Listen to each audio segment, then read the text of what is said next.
It's true, yes, I have been ill. Very ill. But why do you say that I have lost control of my mind? Why do you say that I am mad? Can you not see that I have full control of my mind? Is it not clear that I am not mad? Indeed, the illness only made my mind, my feelings, my senses stronger, more powerful. My sense of hearing especially became more powerful. I could hear sounds I had never heard before. I heard sounds from heaven, and I heard sounds from hell. Listen. Listen, and I will tell you how it happened. You will see, you will hear how healthy my mind is. It is impossible to say how the idea first entered my head. There was no reason for what I did. I did not hate the old man. I even loved him. He had never hurt me. I did not want his money. I think it was his eye. His eye was like the eye of a vulture. The eye of one of those terrible birds that watch and wait while an animal dies and then fall upon the dead body and pull it to pieces to eat it.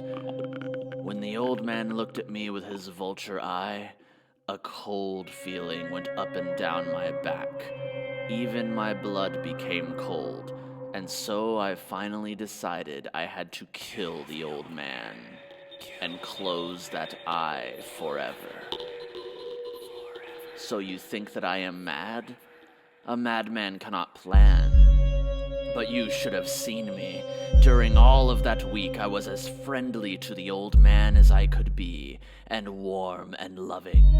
Every night about 12 o'clock, I slowly opened his door, and when the door was opened wide enough, I put my hand in, and then my head. In my hand, I held a light covered over with a cloth so that no light showed, and then I stood there, quietly. Then carefully, I lifted the cloth just a little, so that a single thin, small light fell across the eye.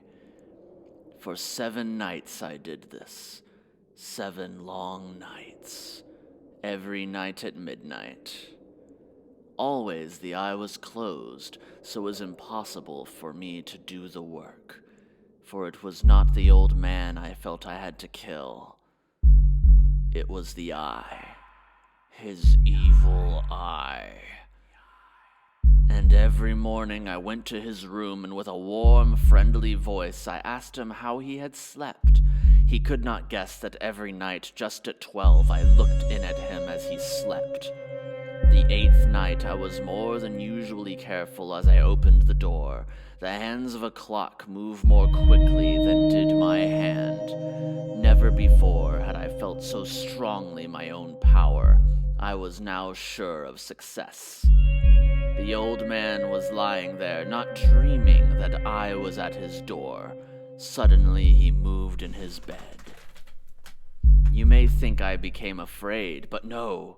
The darkness in his room was thick and black. I knew he could not see the opening of the door. I continued to push the door, slowly, softly. I put my head in. I put in my hand with the covered light. Suddenly the old man sat straight up in bed and cried, "Who's there?" I stood quite still. For a whole hour I did not move. Nor did I hear him again lie down in his bed. He just sat there, listening. Then I heard a sound, a low cry of fear which escaped from the old man. Now I knew that he was sitting up in his bed, filled with fear. I knew that he knew that I was there. He did not see me there. He could not hear me there. He felt me there. Now he knew that death was standing there. Slowly, little by little, I lifted the cloth until a small light escaped from under it to fall upon that vulture eye. It was open, wide open, and my anger increased as it looked straight at me. I could not see the old man's face, only that eye, that hard blue eye, and the blood in my body became like ice. Have I not told you that my hearing had become unusually strong? Now I could hear a quick, low, soft sound, like the sound of a clock heard through a wall. It was the beating of the old man's heart. I tried to stand quietly, but the sound grew louder. The old man's fear must have been great indeed, and as the sound grew louder, my anger became greater and more painful. But it was more than anger. In the quiet night, in the dark silence of the bedroom, my anger became fear, for the heart was beating so loudly that I was sure someone must hear. The time had come. I rushed into the room, crying, "Die! Die!" The old man gave a loud cry of fear as I fell upon him and held the bed covers tightly over his head. Still his heart was beating, but I smiled as I felt that success was near. For many minutes that heart continued to beat, but at last the beating stopped. The old man was dead. I took away the bed covers and held my ear over his heart. There was no sound. Yes, he was dead. Dead as a stone. His eye would trouble me no more. So I am mad, you say? You should have seen how careful I was to put the body where no one could find it. First I cut off the head, then the arms, and the legs. I was careful not to let a single drop of blood fall on the floor. I pulled up 3 of the boards that formed the floor and put the pieces of the body there. Then I put the boards down again. Carefully, so carefully that no human eye could see that they had been moved. As I finished this work, I heard that someone was at the door. It was now 4 o'clock in the morning, but still dark. I had no fear, however, as I went down to open the door. 3 men were at the door, 3 officers of the police. One of the neighbors had heard the old man's cry and had called the police. These 3 had come to ask questions and to search the house. I asked the policeman to come in. The cry, I said, was my own, in a dream.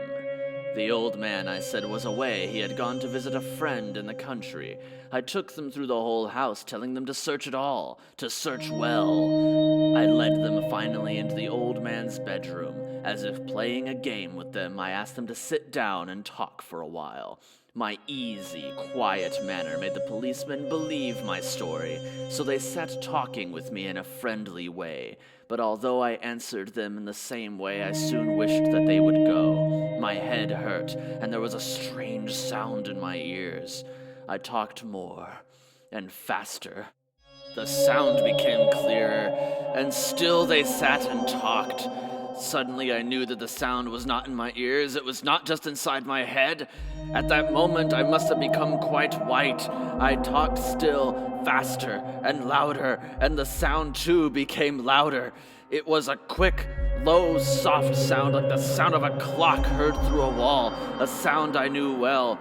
Louder it became, and louder. Why did the men not go? Louder, louder. I stood up and walked quickly around the room. I pushed my chair across the floor to make more noise to cover that terrible sound. I talked even louder, and still the men sat and talked and smiled. Was it possible that they could not hear? No, they heard. I was certain of it.